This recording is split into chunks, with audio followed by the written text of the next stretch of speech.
Welcome back to another video. We are in the Open Ultra League, and we're going to be featuring this Ninetales, Alolan Ninetales with the Registeel and Golisopod.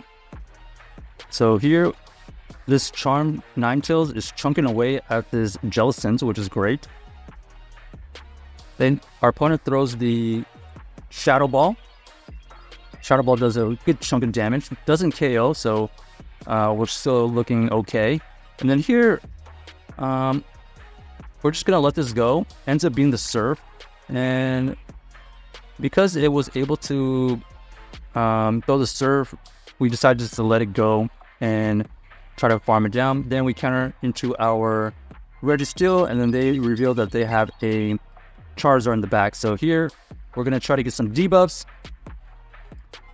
We get the first shield. Here we got to decide, is this a bait or is this the blast burn? We do shield the correct blast burn. And then now we're going to have to just double shield. It ends up being the Dragon Claw bait, which is not what we want to be shielding. Here we go for the Zap Cannon. Do we get a debuff? No debuff. 2 Zap Cannons, no debuff. So here, this is definitely going to be a blast burn. We're just going to have to tank it. We're going to try to overfarm a little bit and then throw this Zap Cannon. It does take out the Charizard finally, and then now we're going to be trying to catch a move, and let's see what we catch the correct move. So perfect, we do catch the Psychic. The Psychic is only going to be doing, like, what is that, 20% on the Golisopod there. So here they're going to be throwing the Dazzling Gleam to take out the Golisopod, but luckily for us, we have some energy saved up from the other matchup, and we are able to get the Zap Cannon, and boom, goes the Clefable. So GG's to our opponent right there, beating the Clefable in the back. This team is fairly vulnerable to like a Charizard, so keep an eye out for that. Let's see. Here we have the Tapu Fini, kind of a neutral matchup. We're doing neutral charms, but they're also just chipping away with their water guns. And then here, the job was to try to get a shield, and that's exactly what happens. There's the Charizard in the back. We're going to see if we can try to win this matchup with 2 shields. We have to shield the first one, ends up being the Dragon Claw. Here we're going to be throwing the Arrow Ace, and that is shielded, which is fine with us. We shield here because we're very close to this Liquidation. This Liquidation should be able to take out this Charizard. And there you go, perfect. And now, oh, nice, we have the Skelly. This is going to be super effective, but let's see if it takes it out. Doesn't quite take out. And we're going to have to tank a Disarming Voice right there. So this is usually running like Disarming Voice and Shadow Ball. So we have to tank a Shadow Ball right here. And at this point, we're just trying to farm up as much energy as possible before taking this out, because we need to have energy advantage versus this Tapu Fini. So luckily for us, we are able to get to the Zap Cannon, and our opponent ends up quitting. So GG's to our opponent right there. Luckily for us, we are able to overcome the Charizard in the back again. As you can see, the Golisopod is also running the Aerial Ace and Liquidation. Haven't quite figured out which other moveset I want to run with it. Possibly X-Scissor with the Aerial Ace, but so far Liquidation Aerial Ace does a fairly good job.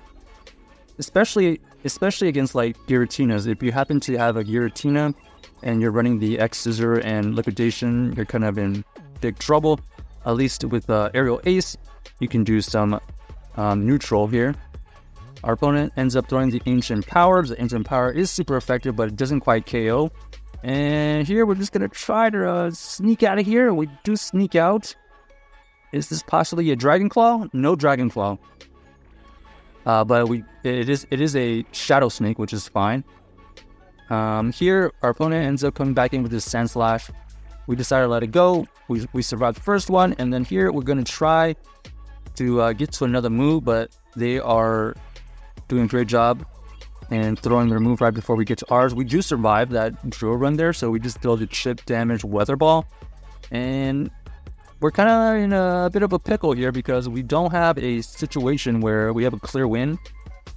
We basically need them to somehow bait. We do have 2 shields here. Do they bait? No bait. Ends up being the drill run here. We have to go for this huge Cloakus Blast. That's an easy shield for them. And once again, we're just going to let this go. Hopefully, nope. No bait on that turn there. And since we're so low, this is going to be GG's because regardless of what happens, they're going to be able to farm us down with just fast moves. GG's to our opponent right there. That's a pretty tough team to come back from. Especially since the Alolan Sandslash recently knows the drill run, gives it great coverage, so tough matchup here. Here we are faced with the Charizard. This is not a great matchup for our entire team, so we just go into our Golisopod, hoping that they let us whittle it down some way. And then here, they come in with their Jellicent. This Jellicent is trying to hard wall our Golisopod, but we do have the neutral Aerial Aces coming through, which is better than nothing. We are able to do roughly over 60%, so not bad. Oh, we're going to be able to get some more. We do survive by a sliver. We get it into the red. And now we have to come in with our Ninetales. This Ninetales is trying to get an energy advantage so he can do something against this Charizard. This Charizard is over farming a little bit. We go to the Weather Ball. We do get a shield, which is great. But they're doing a great job of just building up energy and throwing this Blast Burn here. And now, because this Charizard has a shield, we are not looking great here. We do have to tank a Blast Burn. And then we're going to throw in our Zap Cannon here. Our opponent ends up shielding. They get debuffed, which is helpful, but because our health is so low, it's not looking great. Here, we're going to try to get to another Zap Cannon. We need this to basically take it out. Doesn't quite take it out, and that is GG's. No play for this Registeel. Not sure where else we could have made an adjustment. Maybe we had to double shield the Golisopod. But hindsight is 2020. So on to the next one here. We are met with the Buzzwole. Great lead here. We're not gonna shield anything. They go for the superpower debuff, which is fine for us. And then here we're gonna be throwing the Weather Ball. They decide to let it go, which is fine. And then now we're gonna come in with our Golisopod. This Golisopod has built up, or it has to be aware of a Brave Bird. We do shield the correct Brave Bird, and our opponent ends up trying to catch a Liquidation. But we end up having the Aerial Ace, and this is where Aerial Ace comes in handy. As you can see here, at least it's going to be do some neutral damage, and we actually get a shield from the Greninja.